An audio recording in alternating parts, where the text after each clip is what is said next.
velha, inútil, igual ao seu café, amarga e ultrapassada. As palavras da minha filha Emma ecoaram na cozinha. Eram mais quentes que o café que ela jogou no meu rosto. Eu fiquei ali, imóvel. O líquido escorria pelo meu queixo. Seu marido, Kevin, assistia a tudo com um sorriso de aprovação. Não chorei. Não gritei. Apenas peguei meu celular e fiz uma única ligação. 3 dias depois, um carro preto parou na nossa rua. Quando Emma viu o advogado de terno, Sr. Davis, saindo com uma pasta cheia, seu rosto ficou pálido. O silêncio que se seguiu ao grito dela foi pesado, quebrado apenas pelo gotejar do café no chão de linóleo. Emma me encarava, o peito subindo e descendo, com a satisfação cruel de quem finalmente quebrou algo que considerava frágil. Kevin deu um passo à frente, colocando a mão no ombro dela, um gesto de falso apoio que era, na verdade, um selo de cumplicidade. Acho que agora ela entendeu, querida, ele disse, a voz baixa e venenosa. Eu não respondi. Apenas peguei um pano de prato do gancho e comecei a limpar meu rosto, metodicamente, com as mãos perfeitamente firmes. Eles viram minha calma não como força, mas como a derrota de uma velha senil.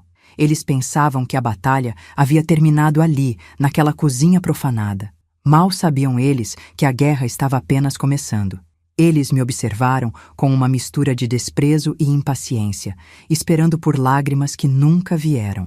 Esperavam que eu implorasse, que eu cedesse, que eu assinasse os malditos papéis que estavam sobre a mesa. A mente deles era tão simples, tão linear. Eles viam uma mulher de 69 anos e presumiam fraqueza, esquecimento, irrelevância. Diga-me de qual cidade você me escuta. Se quiser ouvir mais histórias como a minha, se inscreva. O que eles não entendiam era que, como arquiteta, passei 40 anos da minha vida olhando para além das fachadas. Eu via a estrutura, os alicerces, as rachaduras escondidas. E a estrutura do plano deles era frágil, construída sobre a areia movediça da ganância e do desrespeito. Eles não tinham a menor ideia da fundação que me sustentava. Com o rosto limpo, caminhei até a porta dos fundos, abri e apontei para fora. Da minha casa você sai agora, eu disse, a voz soando clara e sólida na cozinha silenciosa. O choque no rosto de Emma foi quase cômico. O quê? Você não pode fazer isso, ela gaguejou. Esta casa será minha de qualquer maneira. Eu não discuti, apenas esperei. Depois de alguns segundos de hesitação, Kevin a puxou pelo braço e eles saíram batendo a porta. Sozinha, peguei o celular novamente e disquei o número que havia memorizado. Escritório de Advocacia Davis, bom dia, disse uma voz profissional. Gostaria de agendar uma consulta com o Sr. Davis, respondi. Meu nome é Morgan. É um assunto urgente sobre um fundo fiduciário e fraude. A armadilha estava sendo montada. Para entender como uma filha chega ao ponto de agredir a própria mãe por dinheiro, é preciso voltar no tempo. Essa crueldade não nasceu da noite para o dia. Ela foi cultivada, regada com anos de sacrifícios que foram tomados como garantidos, alimentada por uma ganância que eu me recusei a ver. Sentada na minha cozinha, agora silenciosa, o cheiro de café amargo no ar, eu não pensava na humilhação. Eu pensava em cada tijolo que coloquei na fundação da vida dela.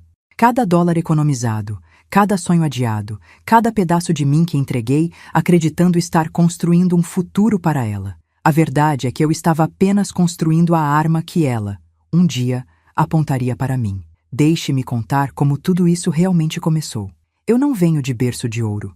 Meus pais eram gente simples, de mãos calejadas e corações honestos.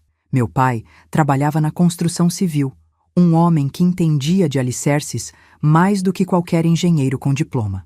Minha mãe era costureira, transformando retalhos em vestidos de festa com uma paciência que parecia infinita. Eles não me deixaram uma herança em dinheiro, mas me deram algo muito mais valioso, a certeza de que a dignidade não está no que você tem, mas no que você constrói com o suor do seu rosto. Eles me ensinaram que o respeito é a viga mestra de qualquer relacionamento e que uma fundação sólida, seja de uma casa ou de um caráter, pode suportar qualquer tempestade. Essa foi a minha primeira e mais importante lição de arquitetura. Cresci numa casa pequena, onde cada centavo era contado, mas nunca faltou amor. Lembro-me de fazer meus deveres de casa à luz de um único abajur para economizar energia, ouvindo o som distante do martelo do meu pai e o zumbido suave da máquina de costura da minha mãe. Essa disciplina moldou quem eu sou. Aprendi a trabalhar o dobro para conseguir metade do que os outros tinham, e isso nunca me pareceu injusto. Parecia apenas o caminho. O valor do trabalho duro foi gravado na minha alma. Não havia atalhos, não havia desculpas. Você fazia o que precisava ser feito, com a cabeça erguida. Essa resiliência, essa capacidade de olhar para a escassez e ver uma oportunidade para ser criativa, foi o que me permitiu sair daquela pequena casa e construir uma vida que eles nunca sonharam ser possível. Quando Emma e Kevin me olham hoje, eles veem apenas uma velha. Eles não veem a garota que pagou a própria faculdade trabalhando em 3 empregos, que desenhava plantas até às 3 da manhã, movida a café e determinação. Eles esquecem que a força que eles tentam quebrar agora foi forjada no fogo, não no conforto. Minhas origens humildes não são uma história triste do passado, são a fonte da minha força no presente. Eles pensam que podem me derrubar porque me veem como frágil, mas se esquecem de que eu sei, melhor do que ninguém, como construir algo a partir do nada. E, se necessário, sei exatamente como demolir uma estrutura podre até os seus alicerces. É hora de lembrar das minhas outras lições. Passei 40 anos da minha vida como arquiteta. Escolhi a profissão porque ela parecia a mais honesta de todas. Ou um prédio fica de pé, ou ele desmorona. Não há meio termo, não há espaço para mentiras na matemática da engenharia estrutural. Comecei como desenhista júnior numa pequena firma, a única mulher na sala, cercada por homens que duvidavam que eu pudesse distinguir uma viga de um pilar. Lembro-me do cheiro de ozônio das máquinas de cópia e do peso das réguas T nas minhas mãos. Eu não me intimidei. Trabalhei mais, estudei mais e, lentamente, projeto por projeto, ganhei meu espaço. Construí minha carreira da mesma forma que meus pais construíram suas vidas, com trabalho, precisão e uma recusa teimosa em desistir. Meu trabalho me ensinou a lição mais importante da minha vida, uma que se aplica tanto a edifícios quanto a pessoas. Qualquer um pode se impressionar com uma fachada bonita, com janelas grandes e uma pintura nova, mas a verdadeira força, a integridade de qualquer estrutura, está escondida. Está nos alicerces enterrados no subsolo, na qualidade do concreto, no espaçamento do aço. Aprendi a ignorar o que era vistoso e a procurar pela verdade na estrutura. As pessoas, descobri, não são diferentes. Elas mostram uma fachada cuidadosamente construída para o mundo, mas suas verdadeiras intenções, seu caráter, estão na sua fundação. E nos últimos meses, eu vinha inspecionando a fundação de Emma e Kevin. Estava cheia de rachaduras. Ao longo de 4 décadas, projetei hospitais onde vidas foram salvas, escolas onde mentes foram moldadas e casas que se tornaram lares. Cada linha que eu desenhava tinha um propósito. Cada material que eu especificava tinha uma função. Orgulho não é a palavra certa. Era um senso de responsabilidade. Eu sabia que famílias confiariam suas vidas às estruturas que eu criei. Essa mentalidade nunca me abandonou. É por isso que, quando percebi que a estrutura da minha própria família estava comprometida, eu não entrei em pânico. Eu comecei a analisar a planta, a procurar o ponto de falha. E foi então que a memória de Chris, meu falecido marido, se tornou mais clara do que nunca. Ele sempre soube onde procurar. Conheci Chris em uma biblioteca universitária. Eu estava debruçada sobre uma planta complexa de um arranha-céu, completamente perdida nos cálculos de carga. Ele se sentou na cadeira à minha frente, com um livro de poesia nas mãos, e ficou me observando por quase 1 hora. Finalmente ele disse: "Você parece estar tentando sustentar o mundo com essa caneta." Eu levantei a cabeça, irritada com a interrupção, e respondi: "Alguém precisa. Pelo que vejo, os poetas estão muito ocupados sentindo o peso dele para realmente fazer algo a respeito." Ele riu, um som quente que preencheu o silêncio da biblioteca. Talvez... Ou talvez a gente entenda que as fundações mais fortes não são feitas de concreto, mas de conexão. Foi a primeira vez que alguém me desafiou de uma forma que me fez parar para pensar. Nosso namoro foi uma conversa que durou 1 ano inteiro. Ele me mostrava a beleza nas palavras, e eu lhe mostrava a lógica nas formas. Chris era a única pessoa que entendia minha obsessão por estruturas. Ele não via como um trabalho, mas como uma filosofia. Ele dizia que eu não construía apenas prédios. Eu criava segurança, eu dava ordem ao caos. O que me atraiu nele não foi sua poesia, mas sua percepção. Ele via através da minha fachada de mulher durona e independente e enxergava a garota que só queria construir algo que durasse para sempre. Ele não tentou me mudar. Ele simplesmente se tornou parte da minha fundação, o pilar de aço que reforçava tudo o que eu era. Decidimos nos casar em uma tarde de outono, sentados em um banco de parque, sem anel, sem proposta formal. Ele apenas se virou para mim e disse: "Acho que a planta da nossa vida faz mais sentido se for desenhada junta." E eu concordei. Chris não era apenas meu marido. Ele era meu parceiro em todos os sentidos da palavra. Ele era a pessoa que me trazia café às 2 da manhã quando eu estava presa em um projeto. O homem que celebrava minhas vitórias mais do que eu mesma e que me segurava quando eu achava que ia desmoronar. Ele era a minha casa, a estrutura mais segura que eu já conheci. Uma que eu acreditava ser inabalável, até o dia em que o diagnóstico chegou e abalou tudo. Nos casamos em um cartório, com apenas 2 testemunhas, e usamos o dinheiro que teríamos gasto em uma festa para dar a entrada em nossa primeira casa. Era uma pequena construção antiga com mais problemas do que qualidades, mas para mim era uma tela em branco. Passamos os primeiros anos de nosso casamento com as mãos sujas de tinta e gesso. Cada parede que derrubávamos, cada piso que instalávamos, era uma decisão conjunta, uma peça do nosso futuro sendo colocada no lugar. Foi naquele período que aprendi que um lar não é feito de tijolos e argamassa, mas de risadas compartilhadas, de discussões sobre a cor da parede da cozinha e do silêncio confortável de 2 pessoas que se entendem sem precisar de palavras. Quando Emma nasceu, a casa pareceu finalmente completa. O som dos seus pequenos passos correndo pelo corredor se tornou a trilha sonora das nossas vidas. Chris era um pai incrível, paciente e brincalhão. Ele construiu para ela uma casa de bonecas, que era uma réplica exata da nossa, completa com móveis em miniatura. Eu os observava brincar no chão da sala, à luz do sol da tarde entrando pela janela, e sentia uma paz tão profunda que chegava a doer. Aqueles eram os anos dourados, os anos em que a vida parecia um projeto perfeitamente executado, sem falhas estruturais, sem imprevistos. Acreditávamos que tínhamos construído algo à prova de tudo. Lembro-me de um sábado de manhã, no nosso primeiro aniversário de casamento. Chris entrou na cozinha com uma pequena caixa. Dentro havia uma caneca de cerâmica artesanal, pesada e de um azul profundo, com imperfeições que a tornavam única. "É como nós", ele disse, enchendo-a com café. "Não é perfeita, mas é sólida, feita para durar." Aquela caneca se tornou um ritual. Todas as manhãs, por 35 anos, nós compartilhamos o café nela. Era um símbolo silencioso da nossa parceria, da nossa vida construída com cuidado, peça por peça. Era um lembrete diário da fundação sólida que tínhamos. Uma fundação que eu logo descobriria que precisaria ser forte o suficiente para me sustentar sozinha. O câncer chegou como um engenheiro de demolição, silencioso e implacável. Ele atacou a estrutura de Chris por dentro, de uma forma que nenhum projeto meu poderia prever ou consertar. Foram 2 anos de uma luta que travamos juntos, mas que só ele poderia vencer ou perder. Ele se foi há 5 anos, numa manhã de primavera, segurando minha mão. O silêncio que ele deixou na casa era ensurdecedor.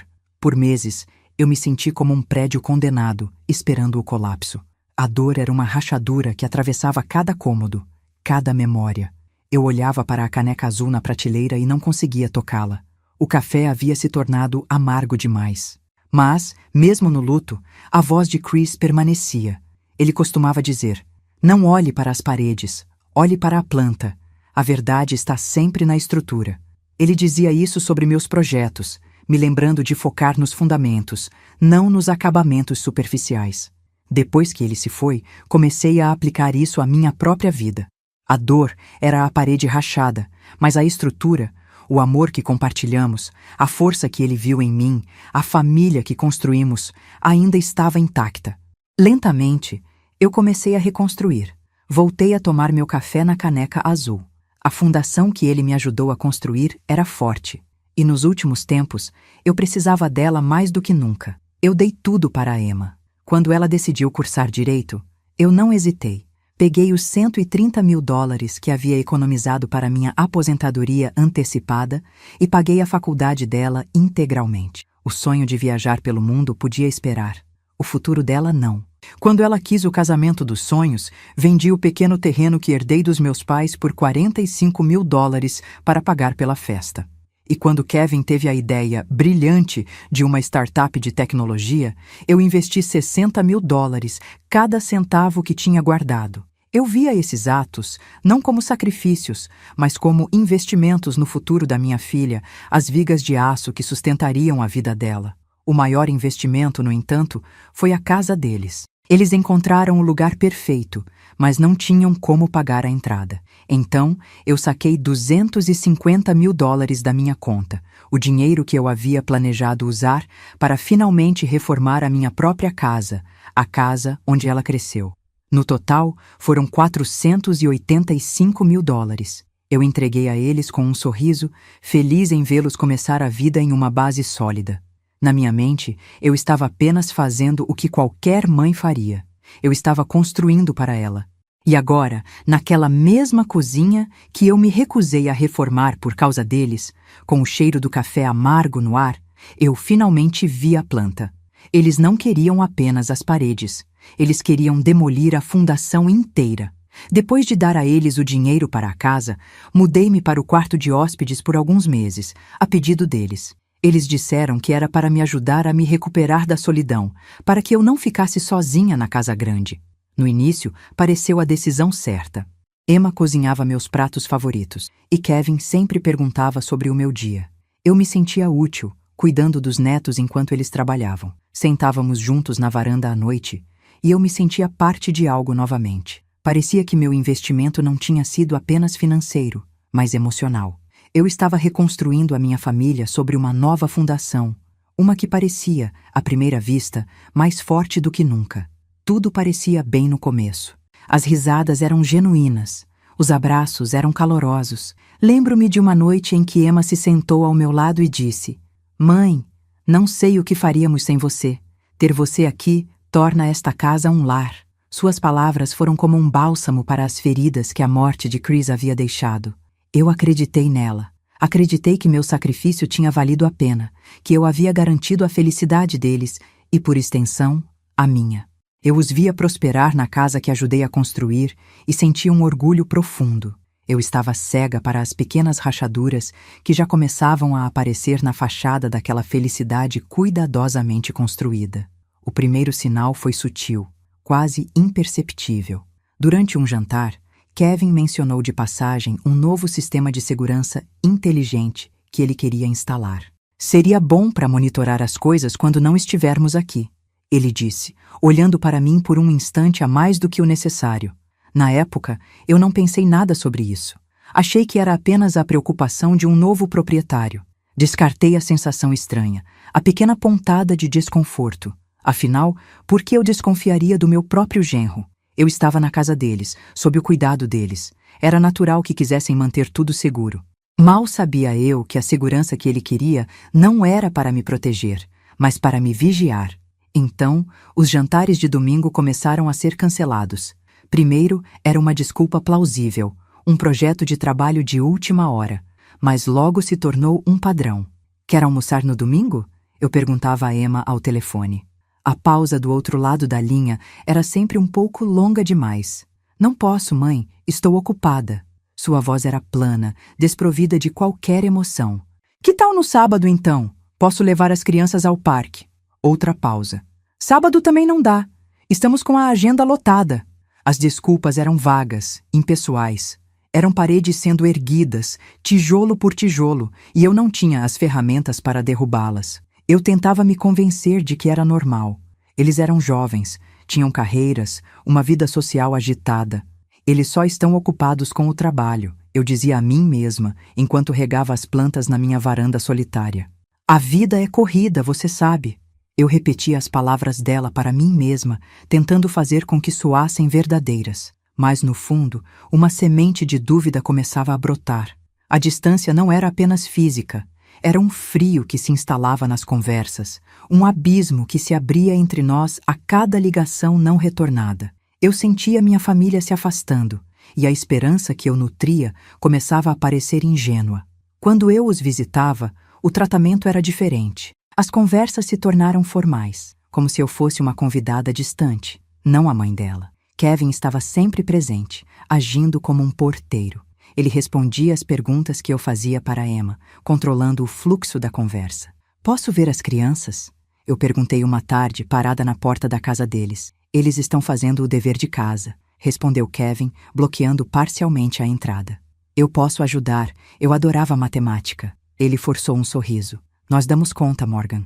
"Não se preocupe." Ele nunca me chamava de mãe. Era sempre Morgan. Um nome, não um título de afeto. A frieza era deliberada, uma estratégia para me manter à distância. Eu percebia o padrão se formando. Tentei falar com Emma a sós, mas nunca conseguia. Kevin estava sempre lá, pairando, interrompendo. "Emma, querida, está tudo bem entre nós?"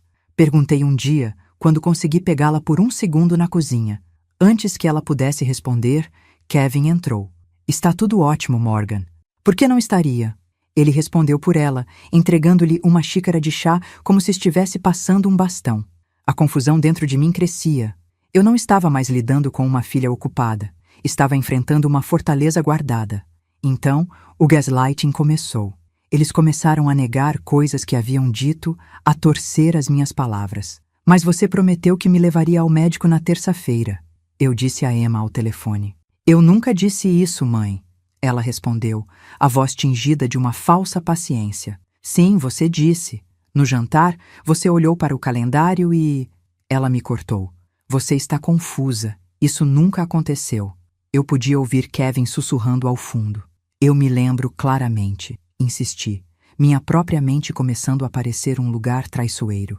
"Talvez você devesse consultar um médico sobre sua memória, mãe. Estamos preocupados." Essa tática se repetiu várias vezes, de maneiras diferentes. Um acordo para consertar a calha, vazando da minha casa, foi um mal-entendido. Uma promessa de me ajudar com as compras de supermercado nunca foi feita. Eles plantaram sementes de dúvida na minha mente com uma precisão cruel.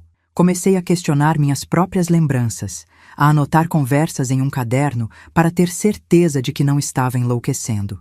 A ansiedade se tornou uma companheira constante, um zumbido baixo no fundo da minha mente. Eles não estavam apenas se distanciando de mim. Estavam tentando me convencer de que a realidade que eu percebia era falha. Estavam demolindo minha autoconfiança, um tijolo de cada vez. Depois que minaram minha confiança, começaram a pressão financeira. As perguntas se tornaram mais diretas, menos sutis. "Mãe, sobre a sua casa", começou Kevin durante uma visita tensa. "O que tem ela?" Perguntei, sentindo meu corpo enrijecer. Colocá-la no meu nome e no de Emma seria mais simples. "Por causa dos impostos, sabe? Para o futuro." Eu o encarei em silêncio. "Não acho que isso seja..." Ele me interrompeu com um sorriso tranquilizador. "Faz sentido, acredite. Apenas pense sobre isso." Eu me recompus. "Vou falar com meu advogado." A reação dele foi imediata. O sorriso desapareceu. "Por que você precisa de um advogado? Você não confia em nós?" A pressão aumentou nas semanas seguintes. Os pedidos se transformaram em exigências veladas. "Mãe, estamos tentando te ajudar a simplificar sua vida", dizia Emma, a voz soando ensaiada. "Ter todos os seus bens sob o nosso nome significa menos preocupação para você." Eles me apresentaram documentos falando rápido sobre otimização fiscal e planejamento sucessório. Minha suspeita, antes uma pequena semente, agora era uma árvore de raízes profundas. Recusei-me a assinar qualquer coisa, dando desculpas vagas. A cada recusa, a frustração em seus rostos ficava mais evidente. A fachada de preocupação estava rachando, revelando a ganância por baixo. Eu estava em alerta máximo. A humilhação pública foi o golpe seguinte. Minha sobrinha postou fotos da festa de noivado dela nas redes sociais. Era uma grande celebração no jardim da casa de Emma e Kevin. Família, amigos, todos estavam lá, sorrindo para a câmera. Eu não estava. Eu nem sabia que a festa estava acontecendo. Vi as fotos no meu tablet, sentada sozinha na minha sala de estar.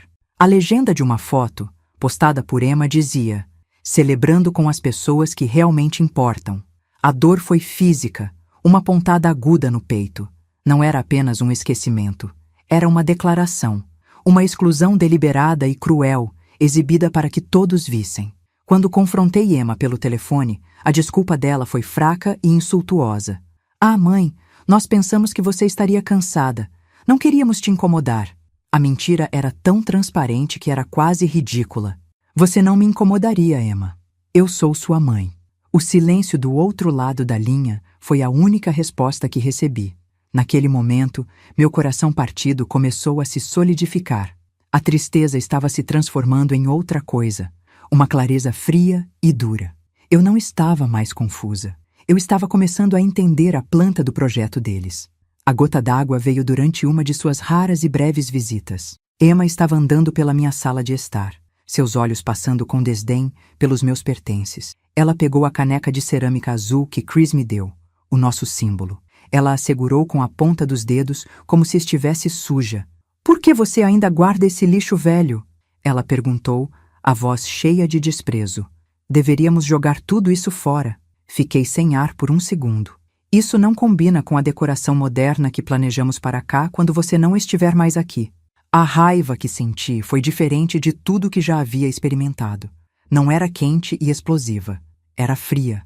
Uma fúria precisa, estrutural. Na semana seguinte, eles vieram me visitar. Emma saiu apressada, esquecendo a bolsa na poltrona. Um impulso me dominou. Eu nunca havia invadido a privacidade de ninguém na minha vida. Mas a memória de Chris me veio à mente. Olhe para a planta, não para as paredes. Peguei a bolsa. Lá dentro, saindo de um bolso lateral, estava um documento dobrado. O timbre era de uma incorporadora imobiliária. Meu coração batia forte, mas minhas mãos estavam firmes. Eu o desdobrei. Era um acordo preliminar de venda da minha propriedade, do meu endereço, sujeito à assinatura de uma procuração em nome de Emma. Foi quando eu soube. Todas as peças se encaixaram. A distância, o gaslighting, a pressão financeira, a humilhação pública, eram apenas etapas de um plano bem arquitetado. Eles não queriam apenas o meu dinheiro. Eles queriam tudo. Queriam me apagar, me declarar incompetente e vender a casa que Chris e eu construímos com nossas próprias mãos. A dor desapareceu, substituída por uma clareza de aço. Eles pensavam que eu era uma estrutura antiga, pronta para ser demolida. Eles não sabiam que minha fundação era mais forte do que eles poderiam imaginar. Eu dobrei o documento, coloquei-o de volta na bolsa e comecei a traçar meu próprio contraprojeto. Alguns dias depois, eles apareceram na minha porta com um sorriso falso e uma caixa de café especial. Mãe, sentimos muito por termos andado distantes, disse Emma, a voz pingando uma sinceridade que ela não sentia. É o estresse do trabalho. Eu apenas assenti, jogando o jogo deles. Nós queremos consertar as coisas, continuou Kevin, colocando uma pasta sobre a mesa. Como? Perguntei, a voz calma. Ele abriu a pasta. Primeiro, você pode assinar estes papéis de rotina? É só para o seu plano de saúde. Uma formalidade. Eu olhei para a linha pontilhada. Era a procuração. Eu vi o plano deles com uma clareza absoluta. A falsa reconciliação era a última etapa, o golpe final. Eles acreditavam que eu estava quebrada, confusa, desesperada por seu afeto. Eles achavam que eu assinaria qualquer coisa por uma migalha de amor. Foi nesse momento que toda a dor, a confusão e a mágoa do último ano se cristalizaram em uma única decisão. Eu olhei para eles, para os rostos ansiosos e gananciosos e empurrei a pasta de volta. Não, eu disse simplesmente. E foi assim que acabamos naquela cozinha, com a fúria dela explodindo. Foi a recusa que a levou a pegar a xícara e a gritar aquelas palavras. Mal sabia ela que aquele não era o meu fim. Era o começo do dela. Depois que eles saíram, a cozinha ficou em um silêncio mortal, quebrado apenas pelo meu respirar calmo. A bolsa de Emma ainda estava na poltrona, um objeto de couro caro que parecia fora de lugar na minha casa modesta. Aquele documento que eu vi mais cedo, o acordo de venda, era apenas a ponta do iceberg. A verdade, eu sabia, estava na estrutura. Com as mãos firmes, peguei a bolsa. Não havia hesitação. Não havia culpa. Era uma inspeção estrutural. Dentro, encontrei uma pasta. E dentro da pasta, Encontrei a planta completa da traição deles. Havia extratos bancários, e-mails impressos e um documento que fez meu sangue gelar. Não de medo, mas de fúria concentrada. Eu estava olhando para a fundação podre do caráter da minha própria filha.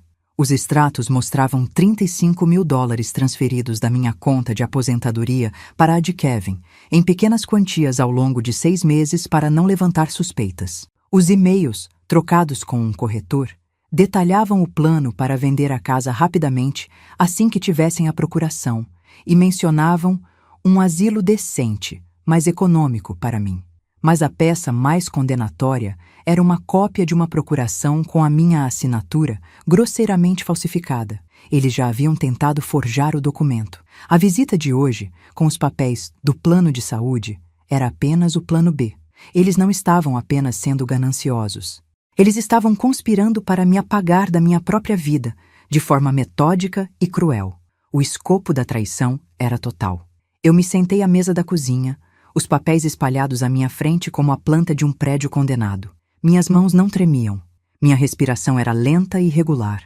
Minha mente, antes nublada pela dor e pela confusão, agora estava afiada como um estilete. Cada peça se encaixava com uma clareza terrível. O distanciamento, o gaslighting, a pressão financeira, eram todas etapas de um projeto de demolição. A demolição de mim.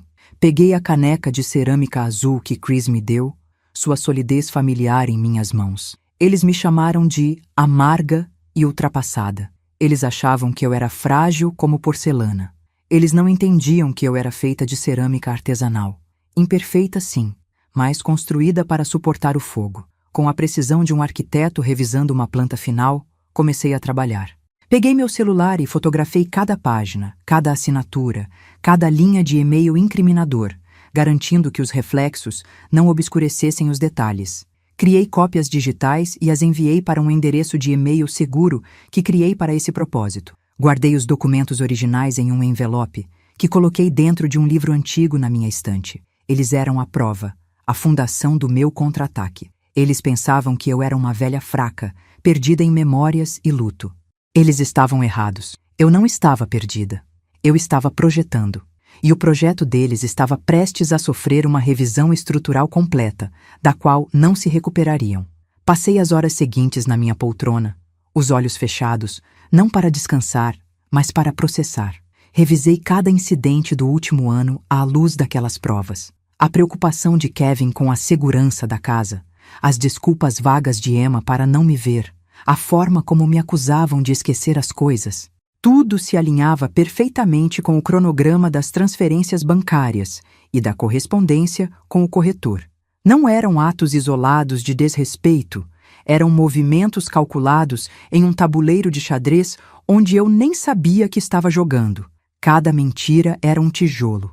Cada manipulação era a argamassa que unia o plano deles. Eles construíram uma prisão de mentiras ao meu redor. A percepção mais dolorosa não foi a do dinheiro roubado ou da casa ameaçada. Foi a frieza do planejamento. Isso não foi um erro, um momento de fraqueza. Foi uma campanha longa e deliberada, executada por minha filha e seu marido. Eles me olhavam nos olhos, sorriam, me chamavam de mãe, enquanto pelas minhas costas conspiravam para me despojar de tudo o que eu tinha, inclusive da minha dignidade. A tristeza que eu deveria sentir não veio. Em seu lugar, uma determinação de aço se solidificou no meu peito. A estrutura que eles construíram era baseada em uma falha fundamental. Eles subestimaram a fundação sobre a qual eu estava. Eu não seria uma vítima na história deles. Eu não iria chorar, implorar ou me desesperar. Eu era uma construtora. E quando uma estrutura está irremediavelmente comprometida, você não a remenda. Você a derruba. Com essa decisão tomada, uma calma tomou conta de mim. Eu sabia exatamente o que precisava fazer. Fui até o meu escritório, um pequeno cômodo nos fundos da casa, e abri o cofre escondido atrás de um painel falso na parede. O mesmo cofre onde Chris guardava nossos documentos importantes. Dentro, havia uma pasta de couro que eu não abria há 5 anos. Chegou a hora de consultar a verdadeira planta da minha vida. Dentro da pasta estavam os documentos do fundo fiduciário que Chris e eu criamos anos atrás. Ele sempre foi um homem cauteloso, Um poeta que entendia de estruturas mais do que muitos engenheiros.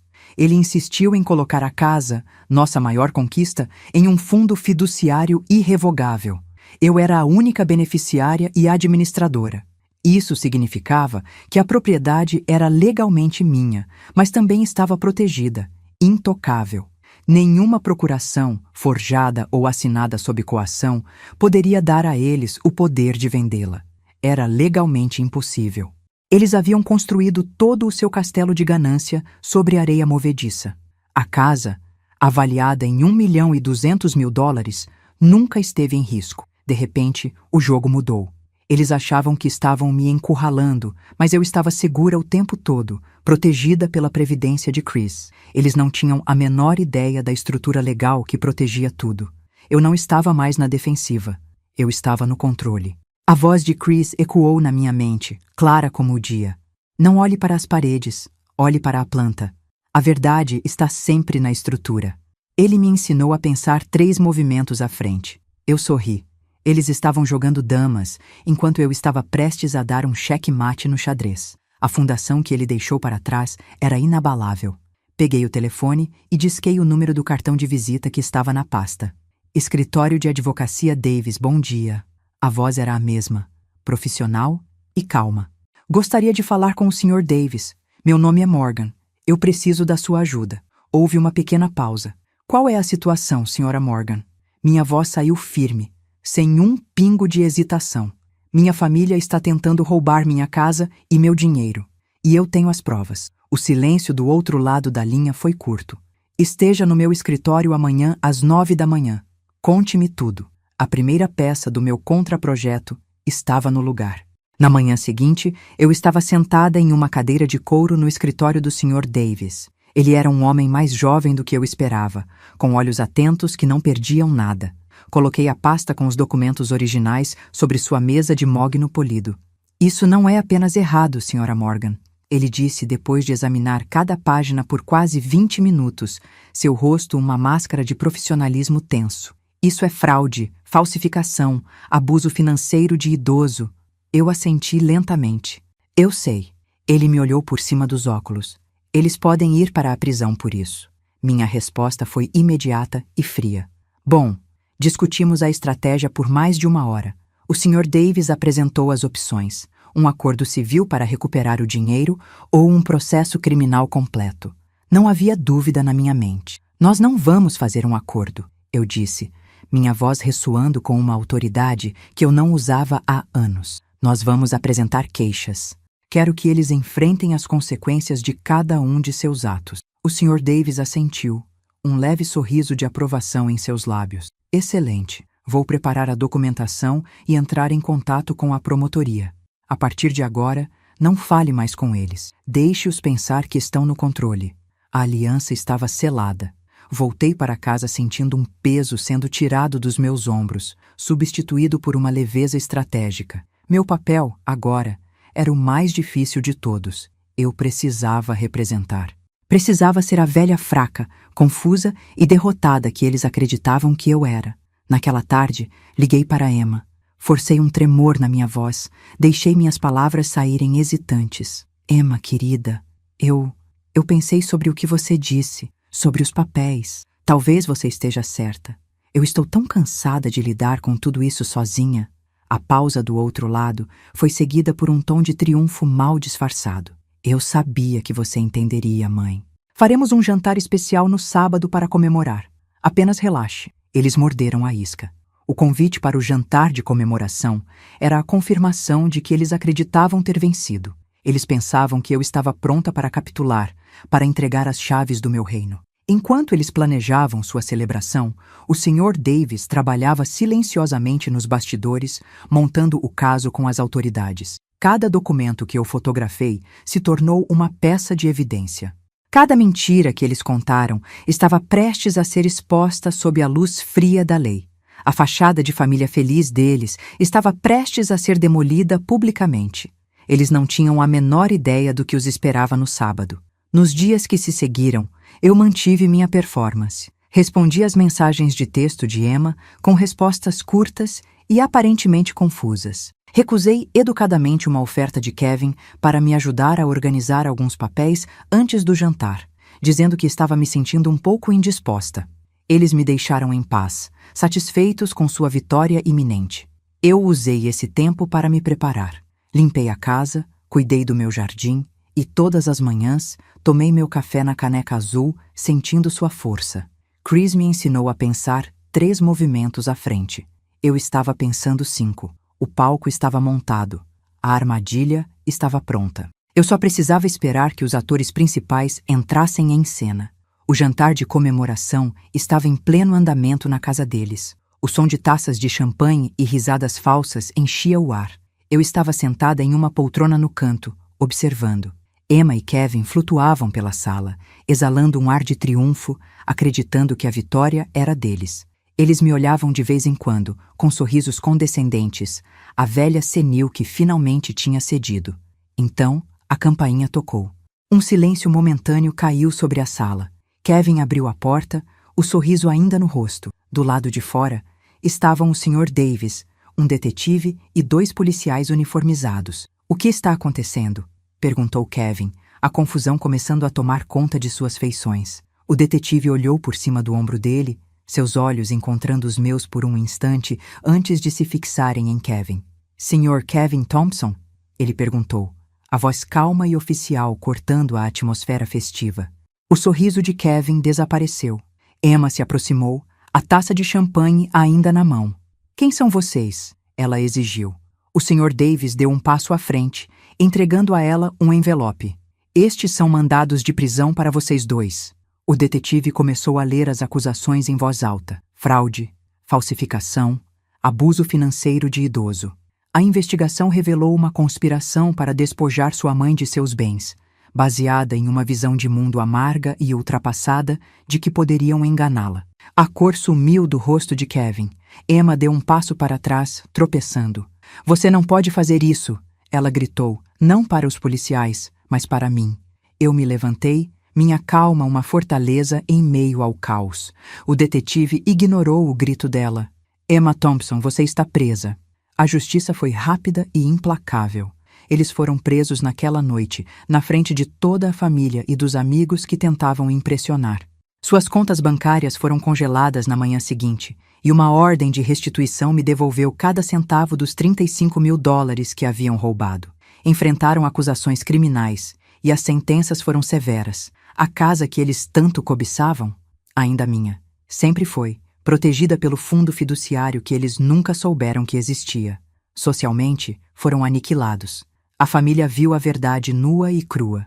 Os vizinhos testemunharam as prisões. A reputação que construíram com tanto cuidado foi demolida em uma única noite. Emma desabou no chão da sala, soluçando histericamente, enquanto Kevin ficou parado, catatônico, o rosto uma máscara de choque absoluto. Eles não perderam apenas o dinheiro, perderam tudo. Eu não senti pena, tiveram exatamente o que mereciam.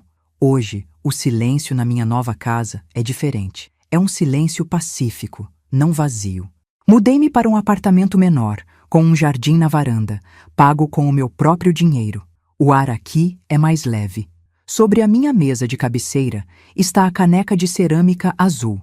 Todas as manhãs eu tomo meu café nela, sentindo seu peso sólido e familiar nas minhas mãos. Ela não me lembra mais da perda de Chris ou da crueldade de Emma. Seu azul profundo agora representa a força que eu não sabia que tinha, a dignidade que recuperei e a justiça que prevaleceu. A última vez que ouvi falar deles, estavam cumprindo suas sentenças, tendo perdido tudo no processo, inclusive um ao outro. A verdade, no final, sempre vence. Sento-me na minha varanda agora, sentindo o sol da manhã no meu rosto. Aprendi que a dignidade não é algo que alguém pode tirar de você. É algo que você se recusa a entregar. A força nem sempre grita. Às vezes, ela é o silêncio de um plano bem executado. Não tenho arrependimentos. Durmo em paz todas as noites. Às vezes, olho para uma foto de Chris na minha estante. "Eu fiz o que você me ensinou", sussurro para ele. Eu olhei para a planta, não para as paredes. Pensei 3 movimentos à frente. Eu venci. Meu tempo é meu novamente, cada segundo dele. Se esta história te emocionou, Escreva justiça nos comentários e se inscreva para ouvir a próxima. Eu finalmente encontrei a minha paz.